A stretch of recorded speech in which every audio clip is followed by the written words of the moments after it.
आज से पहले वाले जो लेक्चर थे उसके अंतर्गत अपन ने संक्रमण तत्वों की गुणधर्म पढ़े थे और 3 गुणधर्म अपन पढ़ चुके हैं। पहला गुणधर्म अपन ने पढ़ा था धात्विक गुणधर्म। उसके बाद में धात्विक गुण के बाद में परमाणु आयतन और घनत्व। उसके बाद में हमने परमाणु त्रिज्या के बारे में पढ़ा। आज हम चौथा गुणधर्म यानी आयनिक त्रिज्या के बारे में पढ़ेंगे। आयनिक त्रिज्या का मतलब ये हुआ कि यदि हम संक्रमण तत्व के बाह्यतम कोश के इलेक्ट्रॉनों को हटा दें तो वह संक्रमण तत्व आयन में कन्वर्ट हो जाएगा और उस आयन की जो त्रिज्या होगी वो आयनिक त्रिज्या कहलाएगी। और जो आयनिक त्रिज्याएं हैं इसका क्रम भी बिल्कुल परमाणु त्रिज्या के क्रम में ही रहता है। यानी अगर हम आवर्तिता को देखें यानी बाएं से दाएं जाएं तो बाएं से दाएं जाने पर आयनिक त्रिज्या जो है वो जो है घटती है परमाणु क्रमांक बढ़ने के साथ साथ। तो लेफ़्ट टू राइट जाने पर आयनिक त्रिज्या में कमी आती है।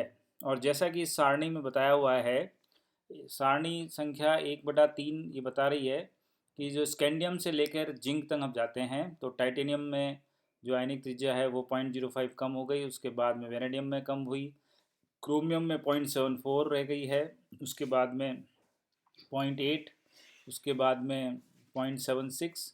तो ये लगातार हम जब पीरियोडिक टेबल के अंदर बाएं से दाएं जाएंगे तो हम पाएंगे कि आयनिक त्रिज्या में कमी आ रही है। और इस कमी का आना स्वाभाविक है क्योंकि एक तो जब बाह्यतम कोश चला जाता है तो बाह्यतम कोश चले जाने के बाद में क्या होता है, साइज़ में कमी आएगी। उसके अलावा दूसरी चीज़ जो होती है कि नाभिक बड़ा स्ट्रांग हो जाता है और नाभिक स्ट्रांग होने से, क्योंकि नाभिक के अंदर प्रोटॉनों की संख्या उतनी की उतनी है लेकिन हमने इलेक्ट्रॉन इसमें से 2 और 3 हटा दिए। जब 3 इलेक्ट्रॉन हट जाएंगे तो प्रोटॉनों की संख्या 3 से ज़्यादा हो जाएगी और इसलिए जेड इफेक्टिव बढ़ जाएगा। और जब जेड इफेक्टिव बढ़ जाएगा तो वो बाह्यतम कोश के इलेक्ट्रॉन को दृढ़ता से अंदर की तरफ खींचेगा और इस वजह से त्रिज्या में कमी आएगी। तो आयनिक त्रिज्या बाएं से दाएं जाने पर घटती है। अब इसके बाद में हम पढ़ेंगे गलनांक और क्वथनांक। गलनांक और क्वथनांक की अगर हम बात करें तो एस और पी ब्लॉक तत्वों की तुलना में संक्रमण तत्वों के जो गलनांक और क्वथनांक होते हैं बहुत अधिक होते हैं। एस और पी ब्लॉक तत्वों के जो गलनांक क्वथनांक हैं वो बहुत कम क्यों होते हैं? क्योंकि उनके अंदर या तो आयनिक बंध पाए जाते हैं या, लेकिन जब संक्रमण तत्वों की बात करते हैं तो हम यहाँ एक तो अयुग्मित इलेक्ट्रॉन बहुत सारे हैं। जब हम स्कैंडियम से लेके मैग्नीज तक जाते हैं तो अयुग्मित इलेक्ट्रॉनों की संख्या 5 तक बढ़ती है। तो जैसे जैसे अयुग्मित इलेक्ट्रॉनों की संख्या बनेगी उनमें बंध बनाने की क्षमता बढ़ेगी।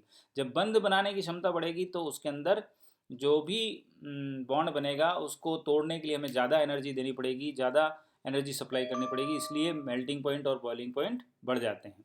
तो संक्रमण तत्वों के गलनांक और क्वथनांक उच्च होते हैं और इसका कारण क्या है? उनके अंदर प्रबल अंतर परमाणुवीय आकर्षण बल होना। तो ये आकर्षण बल जो है वो किस पर डिपेंड कर रहा है कि कौन से इनके अंदर, देखो बंध भी इनके अंदर सारे पाए जाते हैं, सहसंयोजक बंध भी होते हैं, धात्विक बंध भी होते हैं, तो सबको तोड़ने के लिए ज़्यादा एनर्जी लगती है और इस वजह से गलनांक और क्वथनांक इसके बढ़ जाते हैं। तो अब यहाँ पे एक क्वेश्चन आपसे पूछा जाता है कि क्या कारण है कि संक्रमण श्रेणी के मध्य में स्थित, जैसे मध्य में स्थित कौन है? मैग्नीज। तो मैग्नीज का जो गलनांक और क्वथनांक है वो, या फिर उससे नीचे भी अपन जाएंगे द्वितीय और तृतीय संक्रमण श्रेणी में, तो उनके गलनांक और क्वथनांक जो हैं बहुत अधिक होते हैं, सर्वाधिक होते हैं। तो उसका कारण क्या है? सर्वाधिक संख्या में अयुग्मित इलेक्ट्रॉनों की उपलब्धि। जब अयुग्मित इलेक्ट्रॉन ज़्यादा होंगे तो सहसंयोजक और धात्विक बंध भी ज़्यादा बनेंगे। जब ये बंध ज़्यादा बनेंगे तो उनको तोड़ने के लिए एनर्जी ज़्यादा देनी पड़ेगी और इसलिए इनके गलनांक और क्वथनांक उच्च होते हैं। तो 3D श्रेणी और 4D और 5D श्रेणी में भी अगर देखेंगे तो हम जो मध्य वाले जो तत्व हैं उनके गलनांक क्वथनांक उच्च होंगे। केवल यहाँ पे मैग्नीज और टेक्नीशियम जो है वो अपवाद हैं। मैग्नीज का जो गलनांक क्वथनांक है आगे हम देखेंगे कि वो थोड़ा सा कम होता है और इसी तरह से टेक्नीशियम के भी साथ भी यही होता है। और इसका रीज़न हम बाद में इसको देखेंगे कि क्या कारण है कि मैग्नीज का गलनांक क्वथनांक अपने पड़ोसी जो संक्रमण तत्व हैं उनसे कम होता है। लास्ट में जाने के बाद में हम देखेंगे कि गलनांक क्वथनांक कम हो जाते हैं। जिंक का जो गलनांक क्वथनांक कम है, क्यों? क्योंकि उसके अंदर अयुग्मित इलेक्ट्रॉन है ही नहीं और ये हम जानते हैं कि वो डी ब्लॉक तत्व है ही नहीं, वो संक्रमण तत्व जरूर हैं लेकिन डी ब्लॉक तत्व नहीं है, और उसके अंदर अंतिम जो कोश है वो भी पूर्ण भरा हुआ है, और इस वजह से वो बॉन्ड नहीं बना पाते और इसीलिए उनके गलनांक उतना कम होते हैं। तो ये क्वेश्चन अगला यही है कि जिंक, कैडमियम और Hg जो है, यानी जो संक्रमण श्रेणियों के अंतिम तत्व हैं, उनके गलनांक और क्वथनांक अप्रत्याशित रूप से कम होते हैं। ये क्वेश्चन आपसे पूछा जाएगा। तो ये क्यों कम होते हैं? क्योंकि इनके अंदर बंध बनाने के लिए अयुग्मित इलेक्ट्रॉन नहीं है। जब बंध ही नहीं होंगे तो उनको तोड़ने के लिए हमको ज़्यादा एनर्जी नहीं देनी पड़ेगी और इसलिए उनके गलनांक और क्वथनांक जो हैं कम हो जाते हैं। तो अयुग्मित इलेक्ट्रॉनों की संख्या में शून्य होने की वजह से उनके गलनांक और क्वथनांक कम होते हैं। अब आता है एक और क्वेश्चन, बहुत इंपॉर्टेंट है। ये क्वेश्चन आता है Ag के बारे में कि जो पेनल्टीमेट हैं जिंक और कैडमियम और Hg से पहले आने वाले Ag, Cu और Au गोल्ड, तो कॉपर और Au जो है इसके गलनांक और क्वथनांक जो हैं वो Ag से ज़्यादा है। तो Ag के गलनांक और क्वथनांक कॉपर और Au से कम होता है। क्वेश्चन ये पूछा जाएगा क्या कारण है कि सिल्वर का गलनांक और क्वथनांक कॉपर और गोल्ड से कम होता है? तो इसका आंसर क्या होगा? इसका आंसर ये है कि कॉपर के अंदर हम देखते हैं दो ऑक्सीकरण अवस्थाएं हैं, क्या है, +1 और +2। गोल्ड के अंदर भी दो ऑक्सीकरण अवस्था है, +1 और +3, यानी ऑक्सीकरण अवस्था इनकी दो दो है, जबकि Ag की एक ही ऑक्सीकरण अवस्था होती है और वो है +1। तो जब केवल एक ऑक्सीकरण अवस्था होगी तो बॉन्ड बनाने की क्षमता कम होगी, जब बॉन्ड बनाने की क्षमता कम होगी तो जो गलनांक क्वथनांक है उसका मान भी कम होगा। तो कॉपर और Au दो दो ऑक्सीकरण अवस्था होने के कारण ज़्यादा दृढ़ता से बंध बनाता है, और जब ज़्यादा दृढ़ता से बंध बनाएगा तो उसकी गलनांक क्वथनांक अधिक होंगे, जबकि Ag के अंदर एकमात्र ऑक्सीकरण अवस्था है +1। इस वजह से उसके अंदर बने बंध जो है कमज़ोर होते हैं और इसलिए उनके गलनांक और क्वथनांक भी कम होते हैं। अब ये जो नीचे दिखाया गया है ग्राफ, ये ग्राफ आपको बताता है कि किस तरह से हम प्रथम संक्रमण श्रेणी, द्वितीय संक्रमण श्रेणी और तृतीय संक्रमण श्रेणी में बाएं से दाएं जाते हैं तो हम पाते हैं कि पहले जो गलनांक क्वथनांक है मध्य तक तो बढ़ते हैं और गलनांक क्वथनांक मध्य तक बढ़ने के बाद में वापस घटना शुरू हो जाते हैं। जैसे यहाँ पर हम देख रहे हैं, ये जो पहली संक्रमण श्रेणी है वो स्कैंडियम से शुरू हो रही है, जिंक, जिर्कोनियम, टाइटेनियम तक गए, टाइटेनियम के बाद वेनेडियम में कम हो गया, फिर क्रोमियम, फिर उसके बाद मैग्नीज में एकदम कम हो गया। तो मैंने बताया था ये अपवाद है, तो ये इसको बाद में बताऊंगा मैं आपको ये किसके अंदर क्यों ऐसा हो जाता है।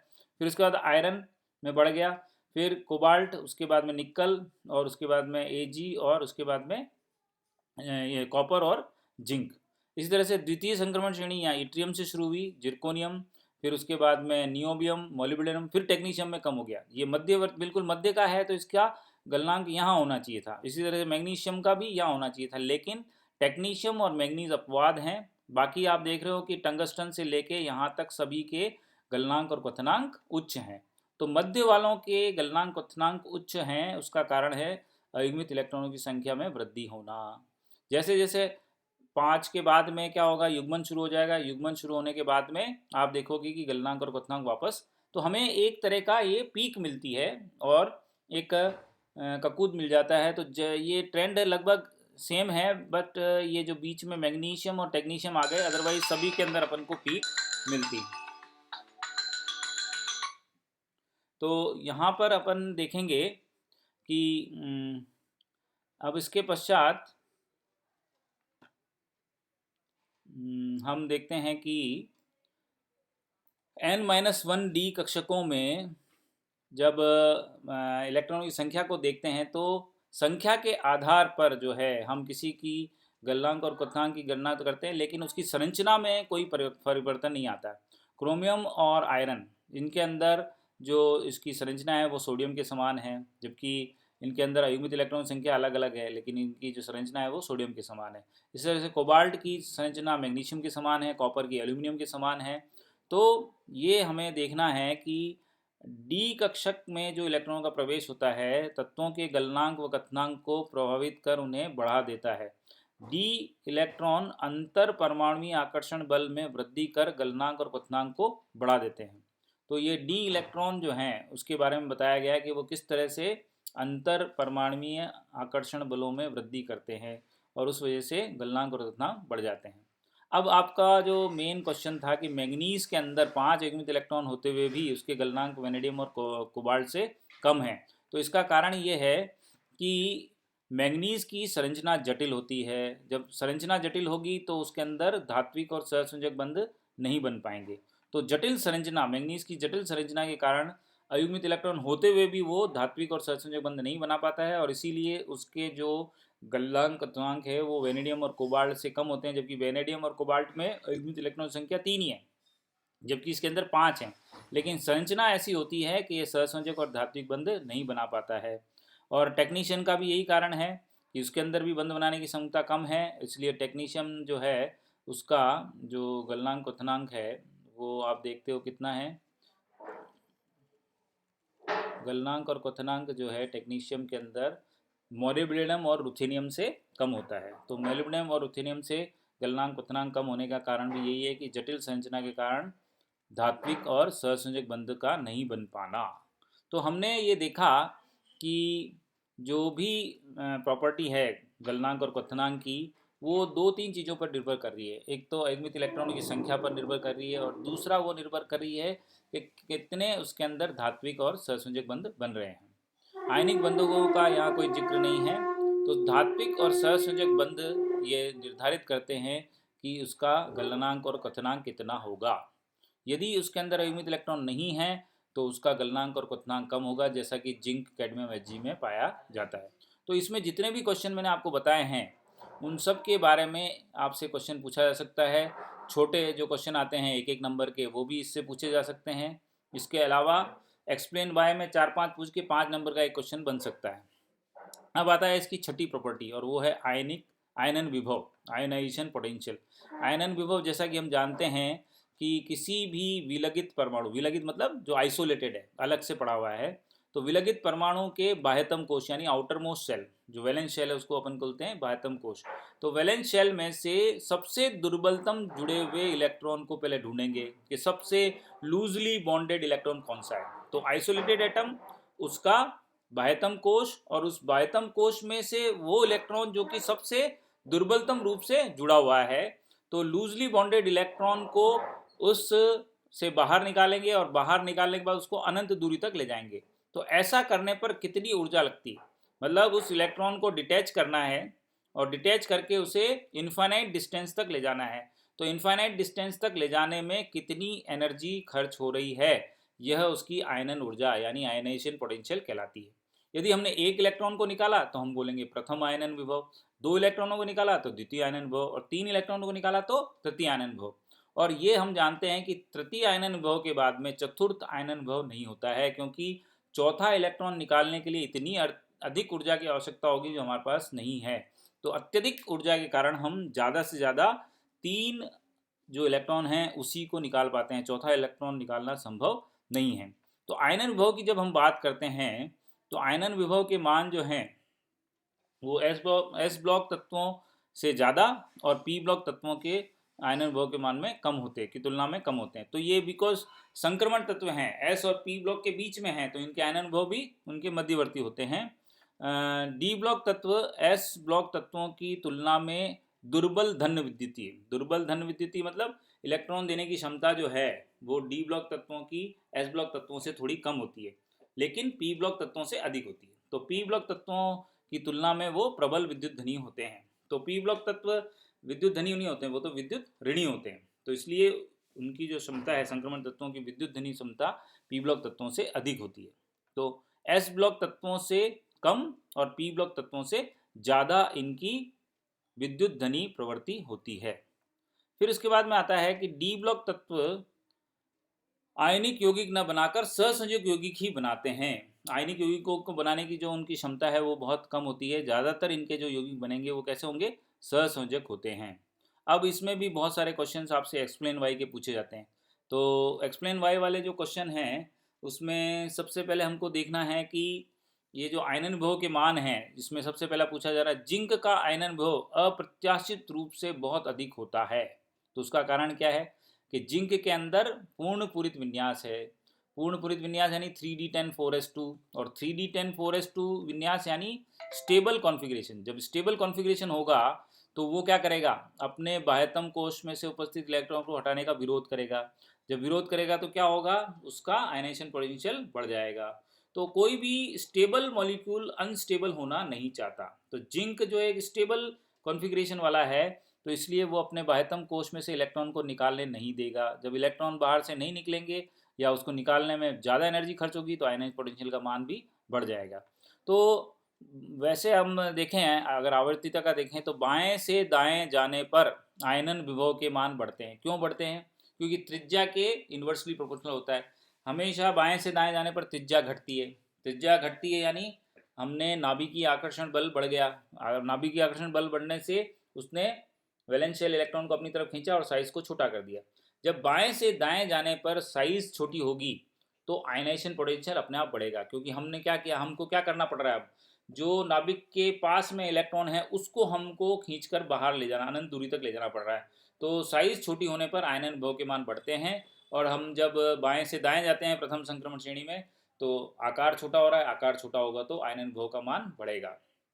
तो इस तरह से ये एक आवर्तिता के बारे में बताया गया कि आयनाइजेशन पोटेंशियल बाएं से दाएं जाने पर बढ़ता है और ये हमेशा साइज के रेसिप्रोकेट होता है। अब एक चीज़ यहाँ पे देखना है कि परमाणु क्रमांक बढ़ने से नाभिकीय आकर्षण बल बढ़ता है, ये तो मैंने बता दिया। लेकिन एक और चीज़ है जो कि इस आकर्षण बल को कम करता है और वो है परिरक्षण प्रभाव। तो डी कक्षकों का परिरक्षण प्रभाव इस आकर्षण बल के का जो प्रभाव है उसको थोड़ा सा कैंसिल कर देता है। इस वजह से जो भी आयनाइजेशन पोटेंशियल में वृद्धि होती है वो उतनी नहीं होती जितनी एस और पी ब्लॉक तुलना में तत्वों में होती है। तो ये एक और क्वेश्चन इसमें बन जाता है। फिर उसके बाद में आपसे पूछा जा रहा है कि प्रथम संक्रमण श्रेणी में स्कैंडियम, टाइटेनियम, वेनेडियम तथा क्रोमियम के आयनन भाव में अधिक अंतर नहीं है। उसका कारण क्या है, साइज एक जैसी होती है और साइज जब एक जैसी होगी तो उसका आयनाइजेशन पोटेंशियल भी लगभग समान होगा। सब में एक जैसी एनर्जी लगेगी बाह्यतम इलेक्ट्रॉन को बाहर निकालने के लिए। फिर इसके बाद में एक और क्वेश्चन आपसे पूछा जाता है, वो है क्रोमियम और कॉपर के बारे में। क्रोमियम और कॉपर का जो द्वितीय आयनन भाव है वो अत्यधिक रूप से बढ़ जाता है, अप्रत्याशित रूप से उसमें वृद्धि हो जाती है। पहला इलेक्ट्रॉन आसानी से निकल जाता है क्योंकि क्रोमियम और कॉपर का इलेक्ट्रॉनिक कॉन्फ़िगरेशन क्या है, कॉपर का इलेक्ट्रॉनिक कॉन्फ़िगरेशन है 3d10 4s1, क्रोमियम का है 3d5 4s1। यानी क्रोमियम के अंदर 3d5 यानी अर्धपूरित विन्यास है, कॉपर के अंदर पूर्ण पूरित विन्यास है और कॉपर के बाह्यतम कोश में एक इलेक्ट्रॉन है। तो पहला इलेक्ट्रॉन तो आसानी से निकल जाएगा, जो एस कक्षक में कोश में उपस्थित इलेक्ट्रॉन है वो आसानी से निकल जाएगा। और लेकिन जब दूसरा इलेक्ट्रॉन निकालने जाएंगे तो हमको विन्यास मिलेगा 3d10। तो 3d10 एक पूर्ण पूरित विन्यास है, तो इसलिए कॉपर के अंदर द्वितीय आयनन भाव ज़्यादा है। सिमिलरली क्रोमियम के अंदर 3d5 4s1, तो 4s1 इलेक्ट्रॉन आपने निकाला और निकालने के बाद में आपको मिल जाएगा 3d5 configuration. 3d5 configuration means half field configuration.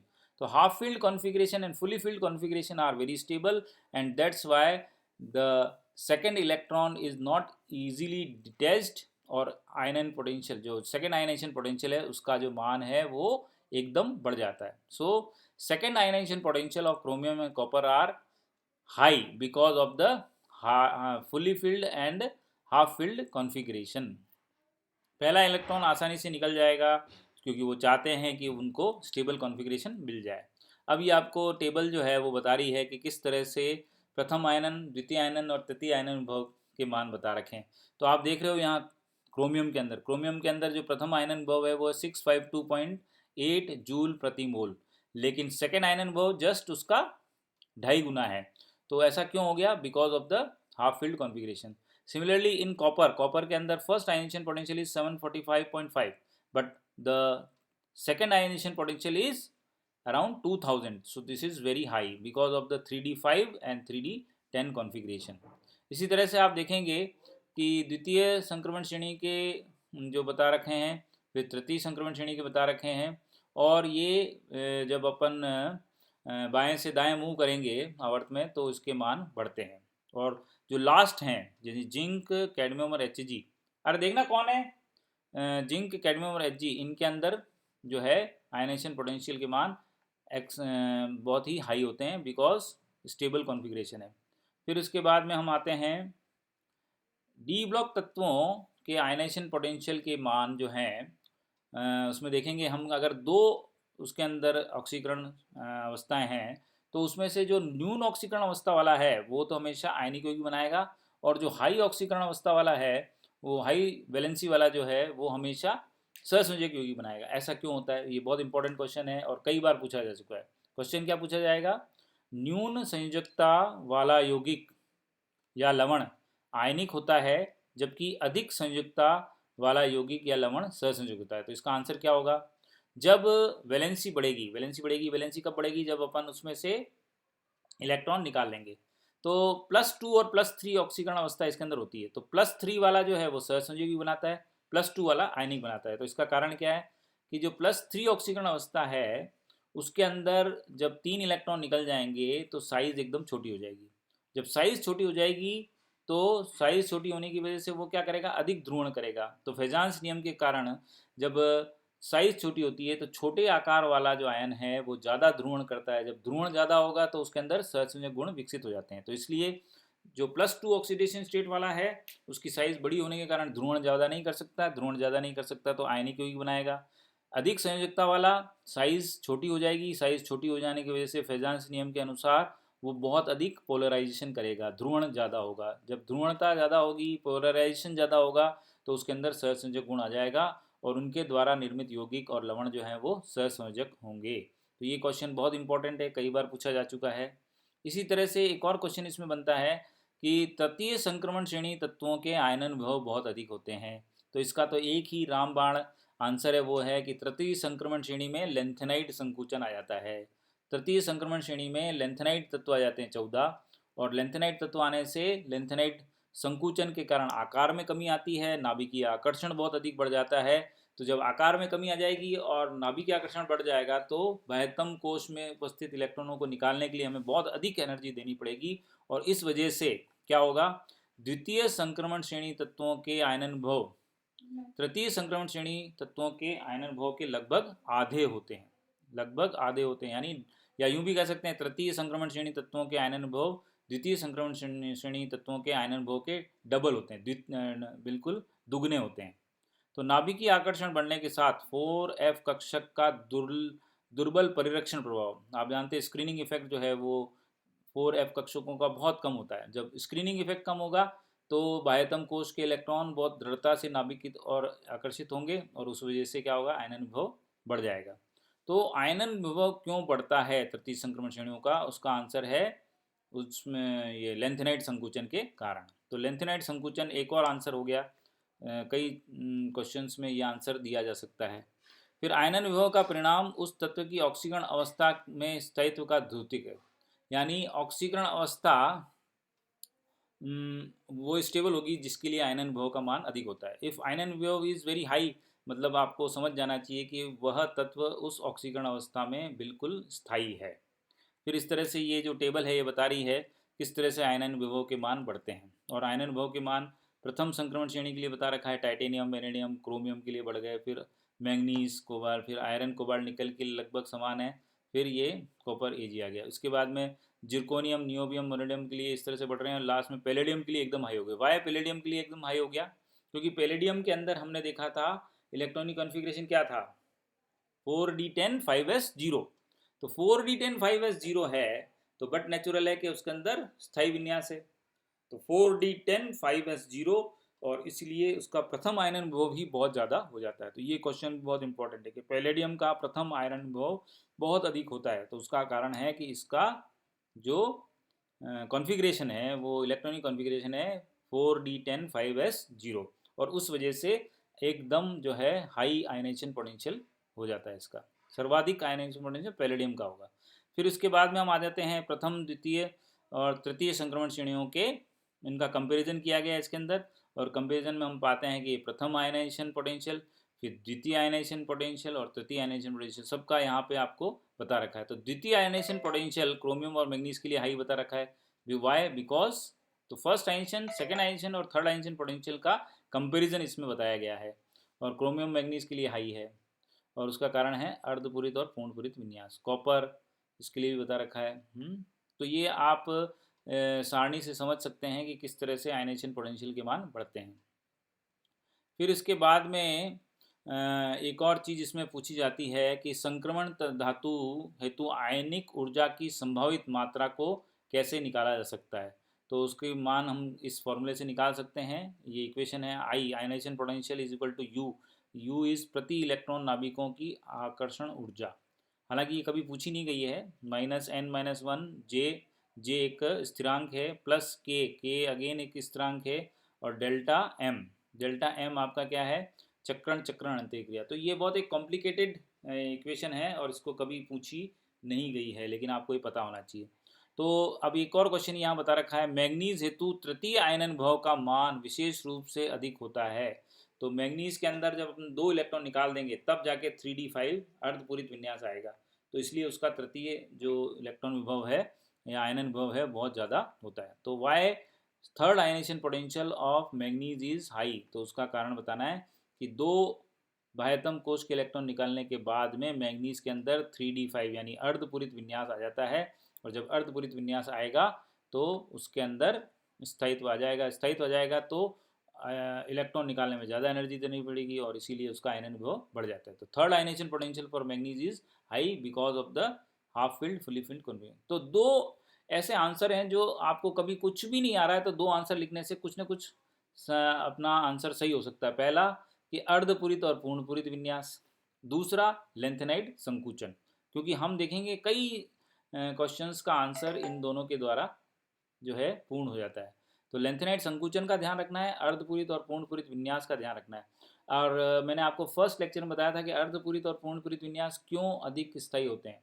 तो उसके अंदर मैंने 2 रीज़न बताए थे। पहला रीज़न क्या था, यूनिफॉर्म रिपल्शन ऑल ओवर, है ना। तो यूनिफॉर्म रिपल्शन ऑल ओवर आपको ध्यान रखना है इसके अंदर, और सर्वत्र समान प्रतिकर्षण। और दूसरा कारण जो है वो है उसके अंदर कि नॉट टू हाई बेसिसिटी। ये 2 कारण मैंने आपको बताए थे। और ऐसे ही क्वेश्चन एक्सप्लेन वाई वाले क्वेश्चन जो हैं आपसे हर बार पूछे जाएंगे। तो एक्सप्लेन वाई वाले क्वेश्चन जहाँ भी हैं उसको आप अपने नोट्स में तैयार कर लें। तो ये नोट्स में एक बार तैयार हो जाएंगे तो आपको कभी भी रिवाइज करने होंगे तो कर सकते हैं। और रोज़ के रोज़ आपको नोट्स तैयार करने हैं ताकि आप अपडेट रहें। आज का लेक्चर मैं यहीं ख़त्म करता हूँ और अगले लेक्चर में अपन आगे की जो प्रॉपर्टीज़ हैं उनके बारे में अध्ययन करेंगे। आगे की जो प्रॉपर्टीज़ मैंने बताया आपको बहुत सारी इसके अंदर प्रॉपर्टीज़ हैं। और नेक्स्ट जो प्रॉपर्टी वो भी बहुत इंपॉर्टेंट है, वेरिएबल ऑक्सीडेशन स्टेट के बारे में। वेरिएबल ऑक्सीडेशन स्टेट संक्रमण तत्वों में पाई जाती है। फिर मानक इलेक्ट्रोड विभव के बारे में, उसके अपचायक गुण के बारे में और उसकी चुंबकीय गुणों के बारे में बहुत सारे इंपॉर्टेंट इसमें अभी बाकी हैं। तो अपन नेक्स्ट लेक्चर में पढ़ेंगे। Okay, thank you.